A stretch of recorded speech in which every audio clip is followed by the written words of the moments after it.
20B, number 1. You're drawing at random from a large box of red and blue marbles. Fill in the blanks. The expected value for the percentage of reds in the something equals the percentage of reds in the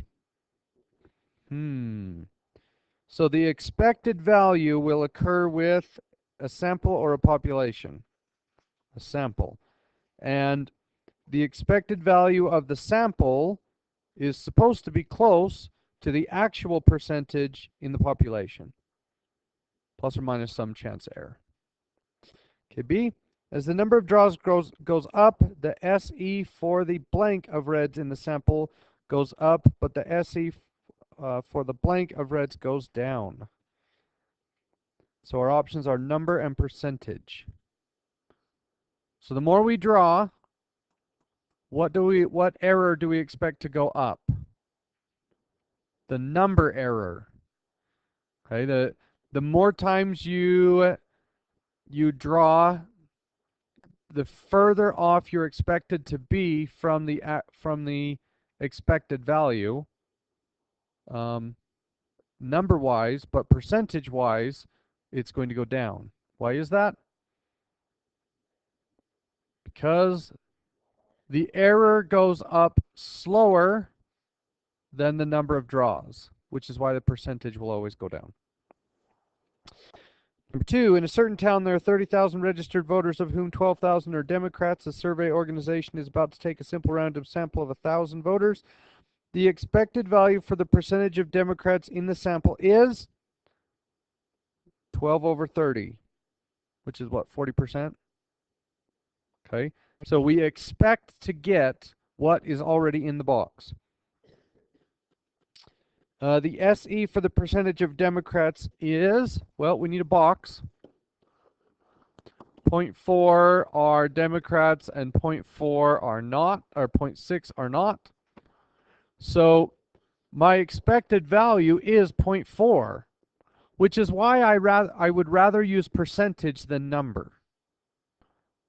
Okay, and my SE is going to be plus or minus the SD, and it's actually times the square root of the draws divided by the number of draws, but we realized we don't need to do that. We're going to do the SD divided by the square root of the number of draws. So the SE percentage allows you to do this shortcut, and it ends up making everything much easier. Well, what is the SD? It's 1 minus 0 times the square root of 0.4 times 0.6, which is going to be about 0.5. 0.4 times 0.6. Maybe. Maybe not. So that's about 0.5, and I'm going to divide that by the square root of 1,000. And that gives me 40% plus or minus 1.5%. Does everybody understand that? Okay. As much as possible, we're going to use percentages as opposed to numbers, which makes more sense anyway, because numbers are dependent upon how many draws you make. So percentage just makes more sense. All right, the percentage of Democrats in the sample is likely to be around that right there, 40%, give or take 1.5%. Find the chance that between 39 and 41% of the registered voters in the samples are Democrats. So my expected value is 40%, and I want to go from 39 to 41. Do I need to use edges? You can always use them, but in this case, do I need to? No, because I did 1,000 draws. That's a lot. So those, if you do 1,000 draws, you're going to have really narrow columns. So this is a score of +1. So I take 1 and I divide it by the SE, which is 1.5. And I get 0.66 to the right and 0.66 to the left. So instead of shade norm, I'm going to use the table. So I look up a z-score of 0.66 and I get 49.1%.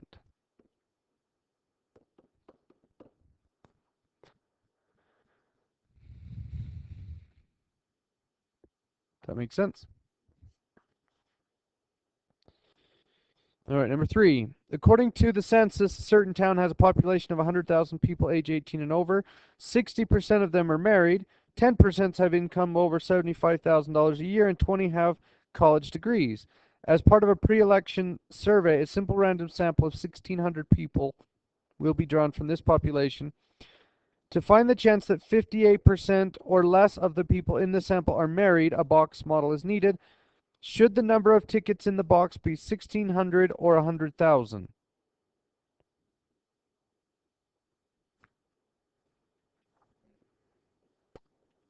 100,000. Does it really matter? Well, as long as I know that 60% of them are married, I don't care how many tickets are in the box. Okay, but to be true to the story, you'd put 100,000 in. So let's find the chance. So inside this box, 0.6 are married and 0.4 are single. Hey, that looks a lot like what we just did. So 0.6, well, let's do it this way. 60% plus or minus something. What is the SD of that? It's right there on my calculator, 0.489, because it's the same box that we were using before. So I need to do 0.489 and divide that by the square root of 1,600, which I believe is 40. So 0.489 divided by 40, and I get 1.2%. Man, that is so easy, right? Remember all the calculations we used to have to do in order to do this? Well, your life is now easier. And I want to shade norm from 58 and below. Do I need to worry about endpoints? No, we're doing 1,600 draws, so that's really not worth it. So this is 58, which gives us a value of -2. So -2 divided by 1.22 gives me a z-score of -1.64. What do I do with that number? Shade norm from -infinity to -1.64, and what do you get? 4? Is that what I heard? 4%? A couple? All right. I'm not getting very definitive answers. Let's plug this in. So -1.64.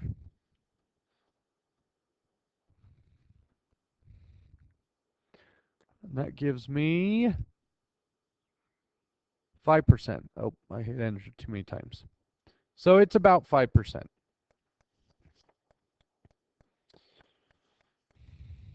Okay, B. To find the chance that 11% or more of the people in the sample have incomes over 75,000, a box model is needed. Should each ticket in the box show the person's income? No. What should it show? If the person makes over 75,000, their ticket should be labeled 1, and if they're not, should be labeled 0. And when we do that, we end up with 75% ones and 25% zeros. Or did I get it backwards? It doesn't really matter, right? Oh, sorry, it's 10%. Wow. 10% ones and 90% zeros. And that's because we're making 75,000 more or more. All right, so my expected value is 10% because that's what's in the box. So 10% plus or minus the SD, which is the square root of 0.1 times 0.9, and I'm going to divide that by the square root of 1600. Does everybody understand that?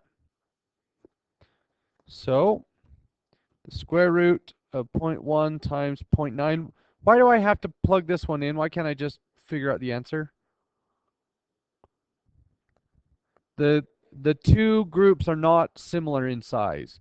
Anytime they're both around 50%, your answer is going to be 0.5. But in this case, they're quite a bit off. So I will divide that by 40. And I get 10% plus or minus 0.75%. And I want to shade from 11 to the right. So that's a score of plus 1 divided by 0.75, which is a z-score of 1.3. Clear draws. And then I will shade norm from 1.33 to 5.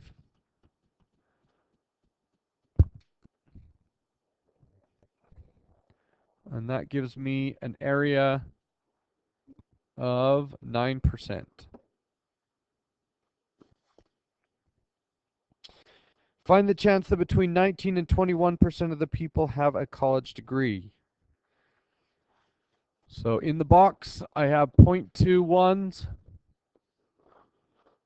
and 0.8 zeros.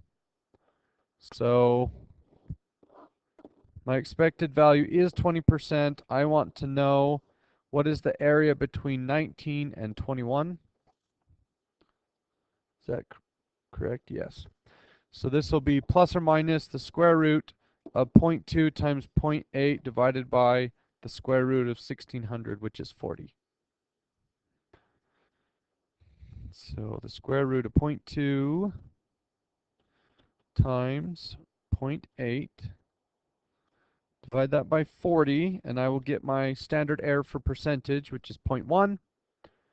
So this is 20% plus or minus 1%. I know the answer without doing any calculation. 68%. Because 21 and 19 are both 1 SE away from the expected value, so the answer is 68%. Okay, number 4. The figure below is a probability histogram for the percent of sample persons with incomes above 50,000. The shaded area represents what?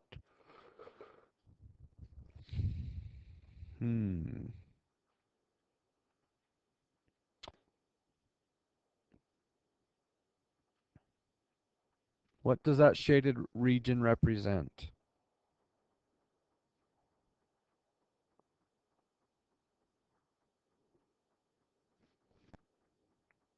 So, how many people have an income above 50%?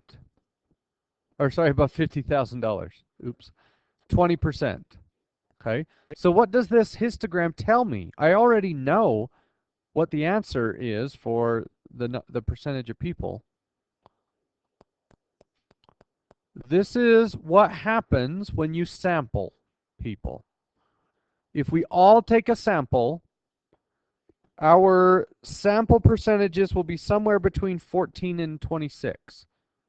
The true percentage of the population is 20. But if we take a sample of the population, we're not going to hit that number perfectly. Most of us will be somewhere around 20.